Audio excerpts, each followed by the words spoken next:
Okay, so tell us who you are and what you're known for.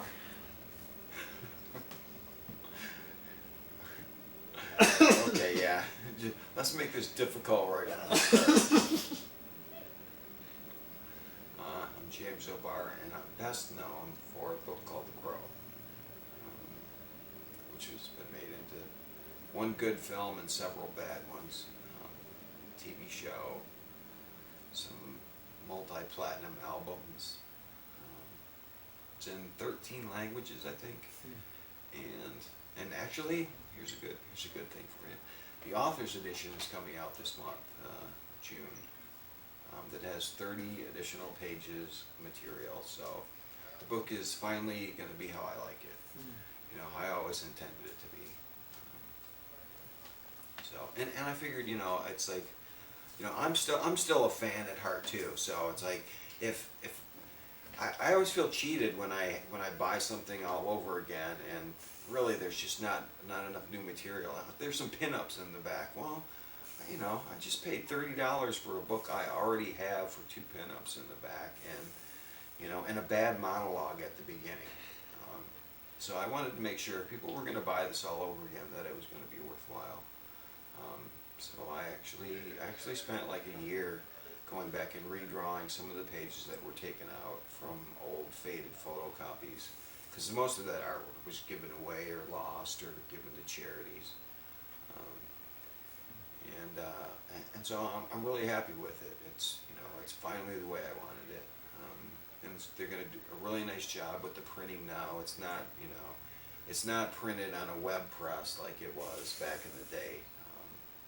So it should be, you know, I haven't seen the finished book yet. I've seen all the galleys and proofs, but you know, it's something I'm proud of at this point. You know, I'm not going to cringe when I look at some pages now. So tell me how you got started in comics. Well, I'd always loved comics. You know, I loved storytelling, and so I'd always drawn comics since I was, you know, since I was a toddler. And I used to go to comic conventions and show my artwork to the professionals. And How old were you? I think I was like 12 or 13 when I went to my first convention. And of all the professionals I met, Bernie Wrightson and Vaughn Bodie were the only two that were encouraging to me. Everybody else told me. I had Dave Cockrum tell me I should take up truck driving. You know, and I don't mean to speak ill of the dead, but you know, how's that Futurians thing going, Dave? No, he really, he was really harsh on me, and but you know, fortunately, my personality, that made me redouble my efforts just to prove him wrong, you know, and actually within like a year and a half, I had sold my first comic strip to Heavy Metal when I was 17. I wasn't even old enough to buy it at the time. You had to be 18 to buy Heavy Metal back in the 70s. And I, you know, I always had a day job up until the film came out, and I just worked on comics part-time as not as a hobby. You know, it was more therapy for me, art therapy. You know, so I continued to do it. But not as a living, you know. I sold some things to Marvel, and I did a lot of spot illustrations for like the Comics Journal and Amazing Heroes, which isn't around any longer. But I always pursued it, just because I love telling a story. You grew up in Cleveland? I grew up in Detroit. In Detroit. Yeah. Yeah, I was raised in an orphanage and foster care, and so I had to entertain myself. So all the other kids would get the coloring books and fuck them up, take a black crayon and scribble over the whole page, and So, I would go around and gather up all the flyers that were laying around and draw on the back of them. I'd make my own coloring books. So that's kind of how I got started with the drawing. And and still to this day, it's a very solitary thing. That's something I do by myself, for myself. But like anything, I have a passion for it, and if you have a passion for something, you're going to pursue it. Passion cannot be pursued with any safety. So I've always done comics and painted and written stories. So that I sold things here and there, not enough to call myself a professional or to make a living at it for a long time. It wasn't until The Crow, the comic, actually came out that I was working on cars during the day at a Ford dealership doing body work and frame work on cars, and when I started making more money from the comic than I was making working on cars, it's like, okay, it's time to quit now. So I went in and sold all my tools one day and said, see you later, guys. I'm done skinning up my knuckles on other people's cars. And I've been doing it professionally ever since. So let's look at that. That was the early 90s. Okay. How long had you sold your first strip in the seven? When you're 17? Yeah, 1977. Okay. And how long? $300. Okay. And how long did you? How long were you doing comics before you came up with The Crow? Well, I came up with The Crow in about 1980, I think, or 81. Okay. As a response to losing someone I loved to a drunk driver. I had a lot of anger and frustration that I needed to deal with because I was being way too self-destructive. And I thought, well, if I get it on paper, maybe that will help. So, it was initially intended to be like one last love letter to this person and a chance for me to get some justice that you don't really get in the real world. So I worked on that off and on from like 1981 till it was published in 89. So it was 7-8 years. But I could only work on it in really small increments because it wasn't a happy book and it wasn't fun to do. And every time I sat down, it was kind of like reopening old wounds. But it was still something I just couldn't let go. I needed to do it. Art is therapy. I needed to do it, and it did help to some degree. It made me appreciate what I had. Looking back, retrospectively, it made me appreciate the good times I had, not just the loss. Because ultimately, The Crow, it's a love letter. It's a celebration of love. That's how I look at it. The fact that it's tied into a revenge story,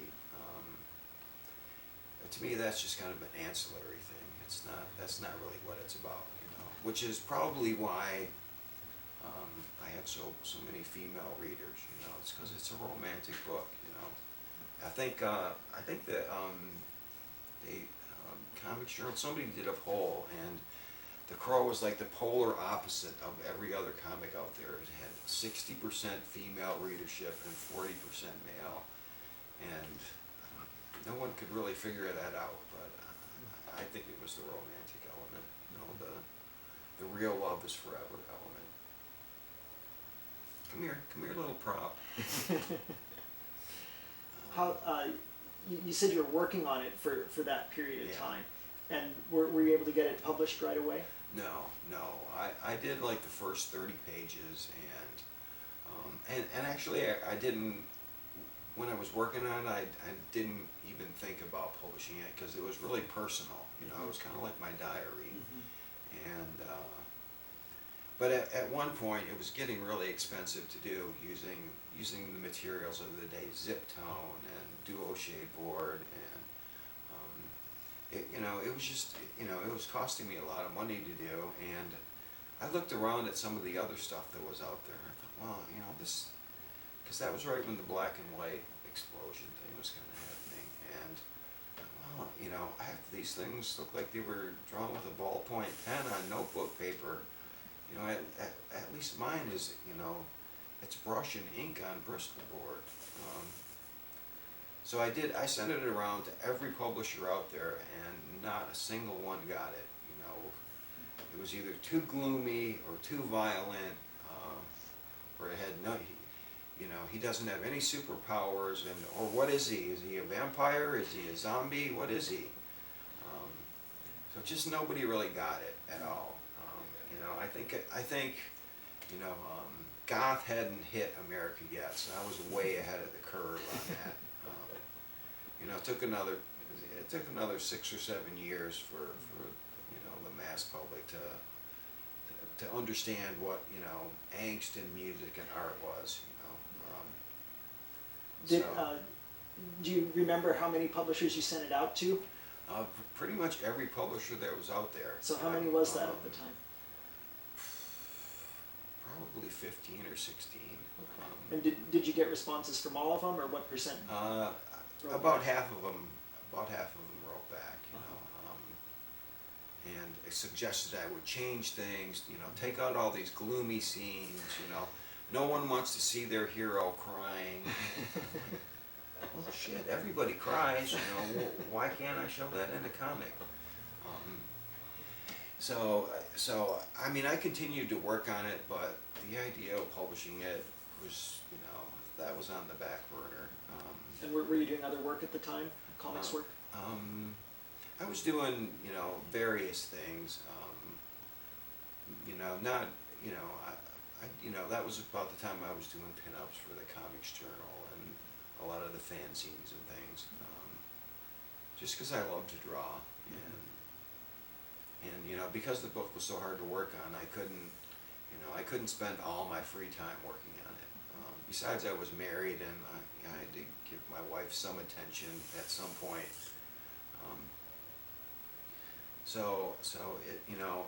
I kept working on it, and the pages kept piling up, in the bedroom, because at that point I didn't even have a drawing board. I would sit on my bed with a big piece of plywood and draw on that. But the pages kept piling up, and at one point, I was working on cars during the day. At one point, I just decided I'd had enough of working on cars. I'd been doing it for like 8 years. And so I quit, and I decided to go back to school. And to kind of help pay for books and things like that, I was painting T-shirts for like record stores and comic stores.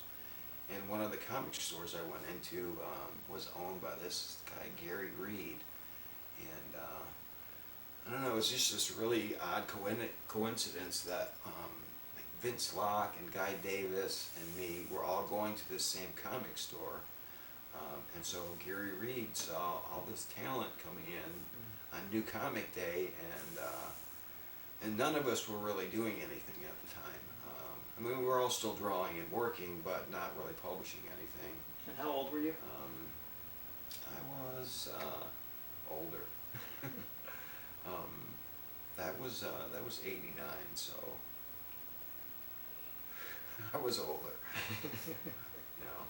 Well, I was almost 30, so.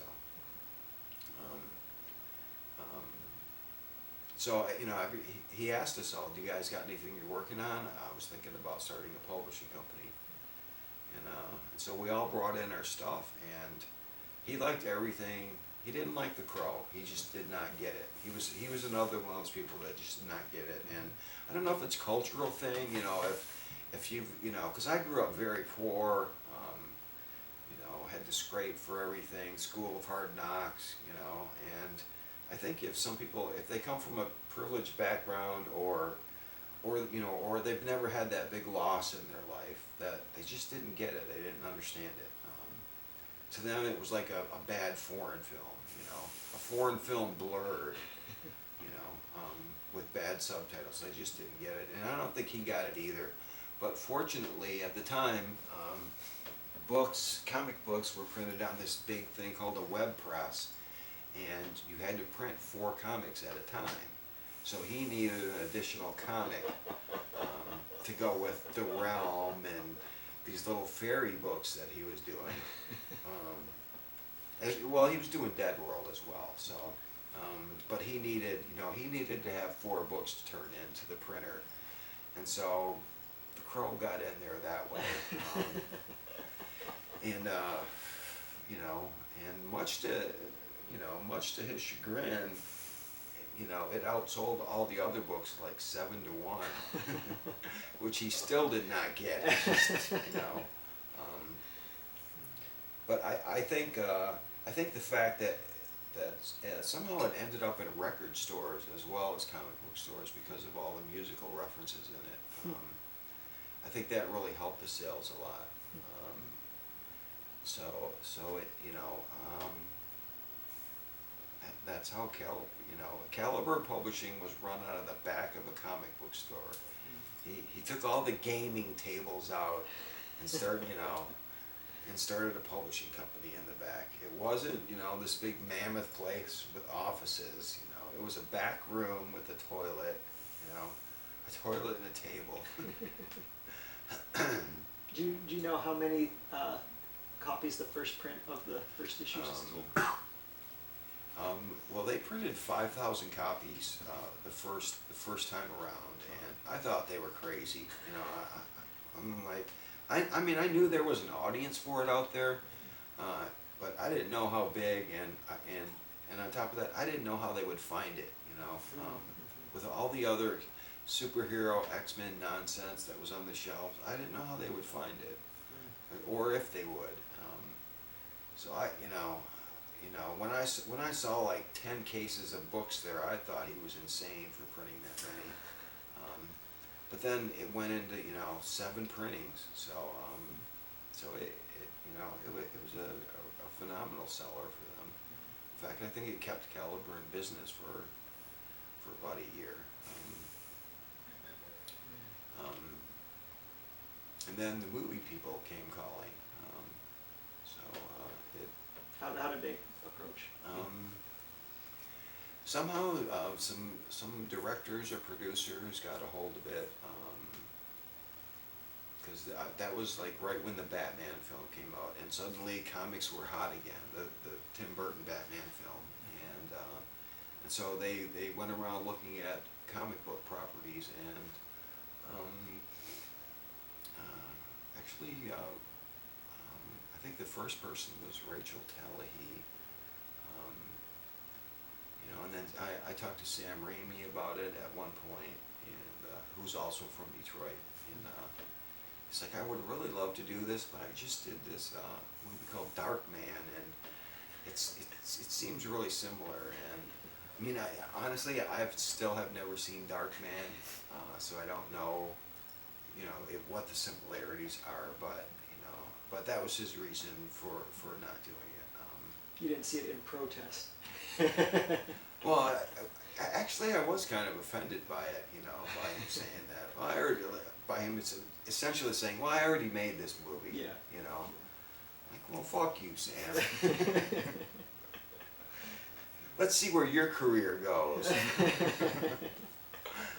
Because I remember Sam, I remember all those guys when they were making the Evil Dead movies, and they would come around to the malls in Detroit and beg for money to finish the movie, you know. They would show like a little 15-minute trailer of it, and then take donations from people. Wow. So you know, at that point, you know, I mean, he had done well in Hollywood, so and you know, somehow it ended up at Pressman's office, and at that point, I had left Caliber for Tundra, which was Kevin Eastman's publishing company, Charles guy, you know, who said, you know, we'll print it on nice paper. You can you'll have complete control over it, which was something I didn't have at Caliber. You know, I would turn in my pages and hope for the best. You know. And tell me what kind of stuff would happen. This was like the real turning point at Caliber. You know, because of the way I worked on the Crow, some of the pages were standard comic book size, and other pages were, because they were double page spreads. I did these like, you know, 11 by whatever it is, you know, 34 or whatever. I did these huge double page things, and I'm not going to cut them in half because it's one painting, you know. So I would bring it in. I would bring my pages in with Post-its on it, with like all the, this needs to be reduced 64%. This page needs to be reduced 67% for the printer, you know. And I brought in this one gorgeous page that I was really proud of, and I said, now make sure that the Post-its don't fall off, because this page is, in particular, it's an odd size. I mean, it will reduce down correctly, but make sure the Post-it doesn't fall off, because I don't want this part of the image to get cropped off. And he ripped the Post-it off there, and he took a ballpoint pen and he wrote on the front of the artwork, reduce 63.5%. And I'm just like, okay, this guy has no respect whatsoever for my artwork, and he's just totally ruined a really, really nice double page spread. You know, because ballpoint pen, you can't put white out over that. It bleeds up right through, you know. So that was kind of the turning point. And then when Kevin Eastman called me a few weeks later, actually he said, when you're done with the Crow, think about bringing your next project over here. And I'm like, well, shit, Kevin, do you want the Crow? You know, because I have a handshake deal with Gary Reed. You know, there's no contracts or anything. And he was like, oh, absolutely, bring it over here. So they reprinted the first 4 issues and these really nice 64-page square-bound saddle stitched books with, and one of the very first books with the matte finish cover, which was something I really wanted, which I'd seen on European books, but not on any American books. So I was happy at Tundra. You know. Did you envision the Crow just going and going, or no, it had a definite ending. Yeah. You know, it was. So you just hadn't finished this. Yeah, it was story it was a close story. I had one 64-page segment left to do. Okay. And most of that was done already, but you know, after the way my artwork was treated, you know, coming back with coffee stains and folds, and you know, I just like, you know, because to me it's an art form, you know. I mean, it might be a ghetto bastard art form, but to me it's, you know, it's still art. So yeah, I had no qualms about taking it to Kevin Eastman, and he you know, and he was great to work with. He was just like, whatever you need, whatever you want, just let me know. And so they reprinted the first 4 issues. And I was getting the last one ready, and that's when Hollywood came. And then the fight began all over again. But luckily, you know, since Kevin had already went through all the Hollywood stuff, he set me up with some good lawyers, and actually I had a really, really good talk with William Gibson, the science fiction writer, because he was doing a lot of film stuff at that time, and not really happy with the way the adaptions of his things were coming out. You know, and he's the one that told me, whatever you do, hold on to the character, you know, retain your rights. And he's the one that told me about the Freddy Krueger movies, to where he totally lost the rights to all that stuff. He signed them over to the studio, and they continued to make films, and he never got a dime for it. So, I mean, honestly, I thought the chances of this thing getting made were really, really remote, if nil. Even when you were talking with Hollywood? Yeah, yeah. So yeah, and since I thought there's no way they're gonna make this because, you know, I mean it wasn't even called goth. It was kind of post-punk, alternative music back then, with a depressing slant.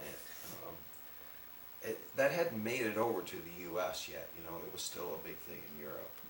It's, England and Germany and France, but it hadn't quite made it over to the U.S. So I thought, well, they don't get it. It's not going to get made. So I'll just ask for the moon. Like I want director approval, I want actor approval, I want script approval, and I keep my rights to the character. And holy cow, they agreed to all of it. They fell for it. Yeah, they fell for it. And so every time they make one of those piece of crap movies, they have to pay me because I still own the character. Yeah, it was kind of like the same fight all over again with it. It was like nobody there got it. I would fly from Detroit to L.A., set out in an outward office for 3 hours to go in and have a 5-minute meeting with somebody who wanted to know, what's this thing about? And I'm like, it's a fucking comic book. Take 30 minutes and read it. Well, is he a vampire? He's whatever you need him to be. I don't feel the need to explain that. And this is my favorite Hollywood story, and it's 110% true. There's like all these 60-year-old men, producers, all around this oak table, and they're all talking about what's cool and what the kids are gonna like next summer, and they all got Maalox caked around their lips, and one of the producers says, I know, we should make this as a musical. Get Michael Jackson to play the lead.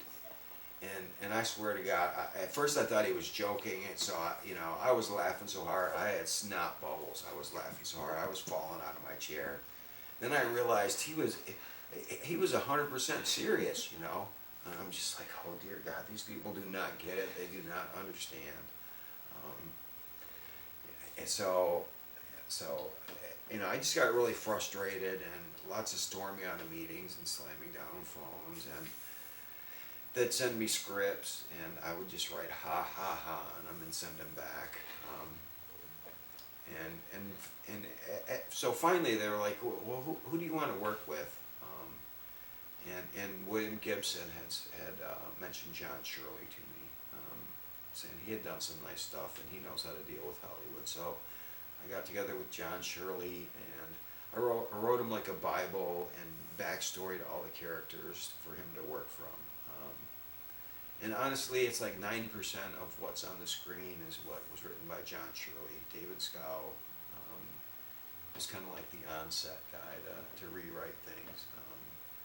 I mean, don't get me wrong, I like David. He's an exceptional writer, but most of what's on the screen was in John Shirley's script, which I tutored him through. No, Michigan, Detroit, it's the Great Lakes state. We don't have subways there because the water level's so high. So we can't have Asian drug lords in the subways because A, there are no Asians in Detroit, and B, there are no subways. So it's just like all these Hollywood elements that kept trying to get slipped into it just weren't viable. Do you remember some of the elements they were trying to slip in?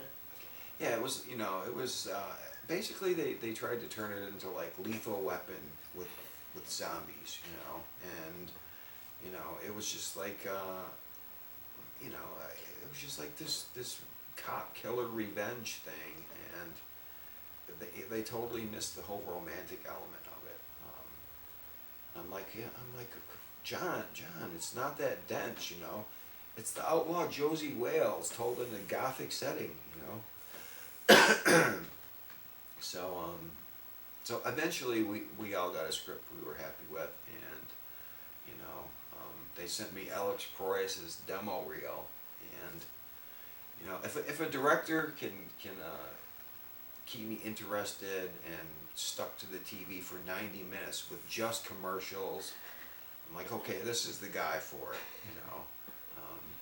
because he hadn't done any films before that, but he had shot like 2,000 commercials, and much like Ridley Scott, you know. So he knew his craft before he even got to his first film set. So you know, the director and the script were kind of all set, and then we argued over actors, you know. And I know they talked to Johnny Depp at one point, and he said, "I just got making this movie, this Edward Scissorhands movie, and I'm not putting that makeup on all over again." It hadn't come out yet, so I had no idea what he was talking about, you know. But you know, it was like Johnny Depp, and then at one point it was Richard Grieco, and just, you know, you know, just a lot of people that I didn't think were suitable for it, and Bill, I think his name's Bill Leibowitz at Golden Apple Comics. I think he's the one that responsible that Brandon came in and was asking about certain comics, and he was given the crow and told that they were making it into a movie. So he came into Pressman Studios and said, "I love this book. I want to try out for the part," you know. And so they showed me Rapid Fire, which he had just done, and I'm like, okay, well, he looks great. He looks perfect. He's physical, and he can be charming, but he just can't be threatening. He's just too nice of a guy, you know. It's like every time he hits somebody in that movie, he like apologizes afterwards. He's like, "Oh, I'm sorry," you know. And the Crow needs to be scary. He needs to be threatening. He's merciless. You know, he's not a hero. You know, he's there to kill one person in the room, and whoever else is in there, it doesn't matter. You know, it doesn't matter to him. And that was kind of reaffirmed when I met Brandon for the first time, because he was just the sweetest guy. I was really skeptical. I'm like, you know, he's absolutely perfect, except for he's just too nice. He's just such a sweet guy. I just can't see him being scary or threatening. He's like, well, let's do some tests with makeup, and you know, and a short screen test thing. And once once they showed me that, I was like, okay, there's nobody else for it. You know, I mean, he nailed it. He probably knew the character as good, or if not better, than I did. So, you know, even to this day, I can't even picture anybody else in that role.